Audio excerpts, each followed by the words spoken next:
Hello, I'm here to talk with Peter from Reverie ComX, who's a regular on Torn. He's joined ComX in the ComX 18-month calendar. So we're here to talk about some of his art, so we know what it is he'll be bringing to the table. Over to you. So we'll just check out one of your pictures. So this one is, you called it Toad in the file. Is that his name? His name is Mr. Cain. Mr. Kane. And he's like the leader of the villainous bunch in the Torn comics. Okay. He's basically a big guy with a frog head, essentially. The challenge with him was to come up with somebody with a frog head in a way that hasn't been done 1,000 times before. Yeah. We've seen, the Toad in the X-Men comics and movies like Hell Comes to Fogtown, which plaster heads on people and stuff. To try to come up with a way to do it that isn't that again. Yeah. So essentially, he actually started off in my head as Marlon Brando. Interesting. No, not true. Originally, he started off as Danny DeVito, but that was going to be a short little squat guy, and Gary wanted him to be big and imposing, so it went from Danny DeVito to Marlon Brando. And I sort of flogged out for Marlon Brando to get the look. Nice. Just did a Marlon Brando sketch and started doing frog pictures on it until I had what I wanted.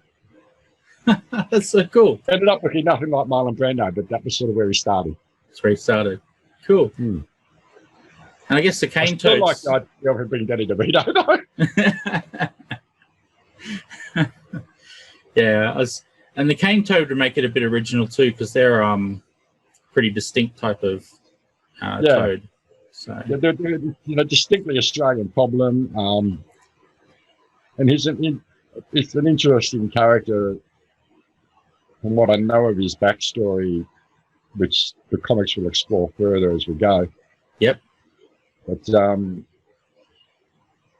yeah, he's supposed to be sort of big and imposing and like a hiding in the shadows crime lord almost kind of figure. So yeah, we performed all that to keep him that way.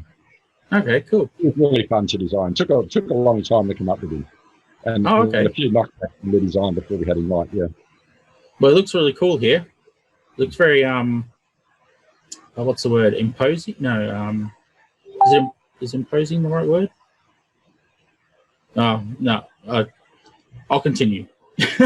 I'm horrible at forgetting words. The whole sort of gangster thing is like why he's got the cane toads. He's always got cane toads around him. So I just had this image of him doing the Godfather thing better than cane toad instead of a white cat. So is that what you like about this? So is that what you like about this piece? He's just his design's a lot more refined by the time I got to that piece. Yep. And he's a lot of work to design. And I feel sorry for anyone else who has to draw him because he's not easy. Yeah. He's a lot of work, and I like the way he came out. So, yeah, that's about it, really. Yeah.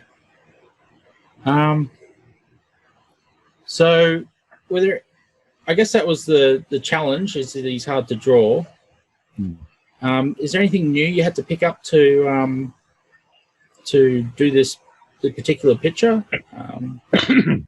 Yeah, I had to learn how to draw cane toads. Cane toads, yeah. Well, I actually had to sit down and do a hell of a lot of, because all of his little nose ridges and those, they're not just sort of random foggy bits. All of his little bits and bobs on his head are literally all cane toad stuff. Okay. So I haven't just put a frog head there. I've literally humanized the cane toad's head onto him. And every bump and ridge and eye shapes and the little vein bits and all that are all things that cane toads actually have. So I literally had to sit here with images of cane toads all over a computer screen while I figured out how to put it onto a human. It was a lot of work, and I think it was a bug. You have to look at it that close for a long time. It was fun. Awesome. Well, that's what matters. So how do you think he'll connect with fans? I hope. I just hope he works. That when people read him in the comics, that the menace that I want to put in him comes across.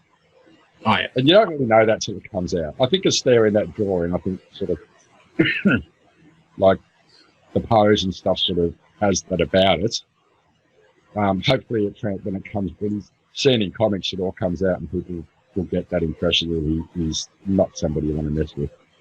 Well, he doesn't look like he is, so someone you want to mess with, that's for sure. He looks quite bulky and big and scary, so... So, yeah. That's the idea. That's what he's meant to be. So, yeah. Cool. The hard part's getting that without him. I didn't want him to feel like a fat slob either. I could have done that, but that's not the way Gary wanted to go with it. Originally, I had him quite fat and bouncy. Oh, okay. But in that way, yeah. No, now he looks very scary and gangster-like, so... Yeah, that's what we wanted. It sort of evolved into that as we were doing him up. Oh, cool. Thank you for your time, Peter. It was great to talk to you about your art. It was very insightful on what goes on behind the scenes. So, yeah, thank you very much, and catch you around. Peter Lawson is contributing to the ComX 18-month calendar. To check this out, go to comx.link.